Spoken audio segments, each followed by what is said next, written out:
Hi and welcome to Mancave Projects. So this is the second part of a mini video series on how to get this staircase from a painted finish back to natural wood.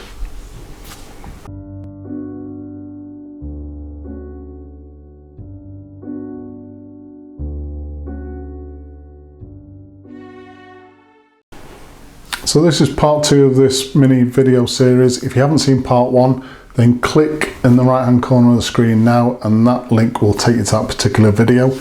So in this video I'm going to be showing you how to get the remainder of the paint off prior to sanding. So on something like a decorative wood, which is what this staircase is, we don't want to use sandpaper until the very last part prior to staining and varnishing. Otherwise we'll flatten some of that decorative edges off of the actual staircase. So we're going to be using things like metal pan scrubbers, Dremel Multi Tool and scrapers. I'll show you the equipment we're going to use first and then I'll show you some of the techniques employed to get the paint off. So the kit that we're going to be using today, I've got some stainless steel pan scourers, a lot cheaper than wire wool. Obviously you can use wire wool, but for me these not only cheaper, they tend not to clog up as much as wire wool. 4 in a pack there, I think they were about 80 pence, about $1. Going to be using a Dremel Multi Tool with an abrasive pad. This is a homemade abrasive pad. If you want to see how to make these, just click in the top right hand corner of the screen now and that link will take you to that particular video. A couple of small brushes. So one is a wire brush and the other one for more delicate work is nylon bristle brush. A shave hook, really good tool to use, especially on stairs for the spindles, all different shapes, get into different parts of the decorative wood. And also a scraper, wallpaper scraper. Just be really careful with this that you don't dig it into the wood itself.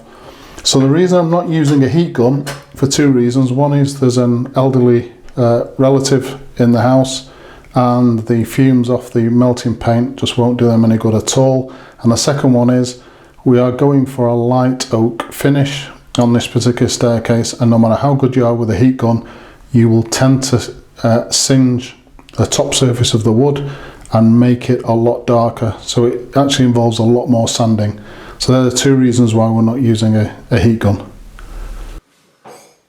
So before I show you the tools in action, just want to show you this. So this particular spindle here, this is really what you should see after the cling film or food wrap has been taken off, or something close to it, maybe just 1 or 2 coats of paint left depending on how many coats of paint are on the woodwork. On these 3, the paint just doesn't seem to be shifting, and to be honest, this has had 2 coats of the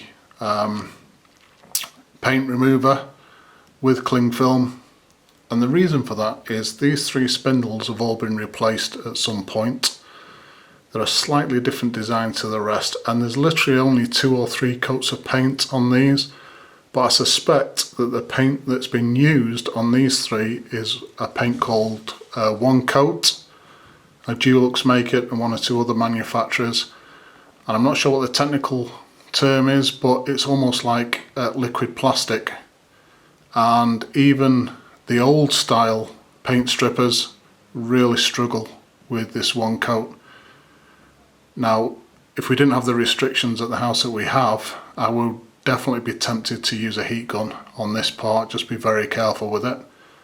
We're going to persevere though with the paint stripper, and it will come off eventually. It's just a very slow process.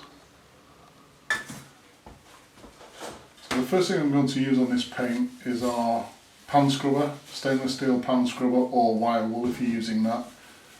And this is a great material because it will take off the softened paint, which has obviously been affected by the paint stripper, but it won't affect the wood at all. The only thing it might do is make the wood go like almost like a shiny effect, but we can solve that with a light sanding prior to our stain and varnish. So it's just a case of rubbing the softened paint.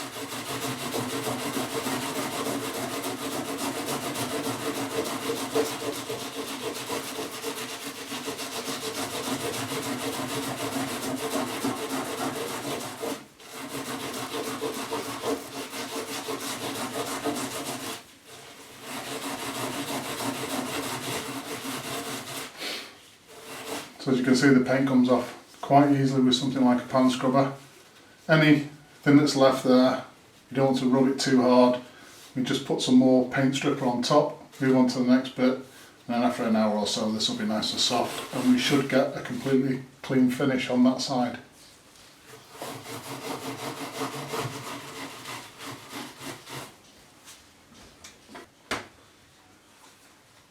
For the actual spindle body, we can use our hand scrubber or wire wool.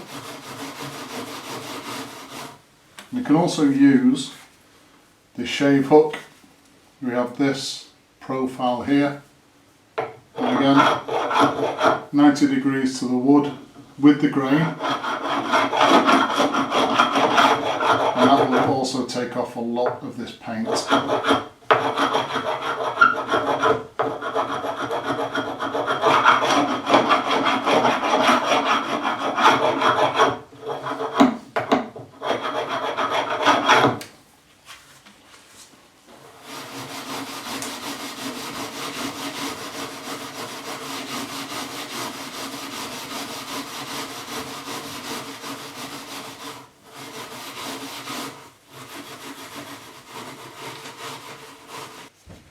So for any of this more intricate detail here, we can still use our hand scrubber.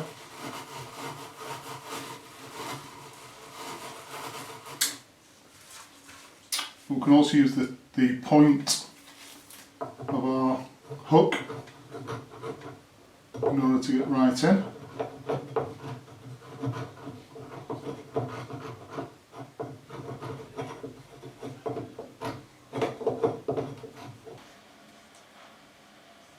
And then any really deep profiles like that, this is where the wire brush and also the Dremel come into their own.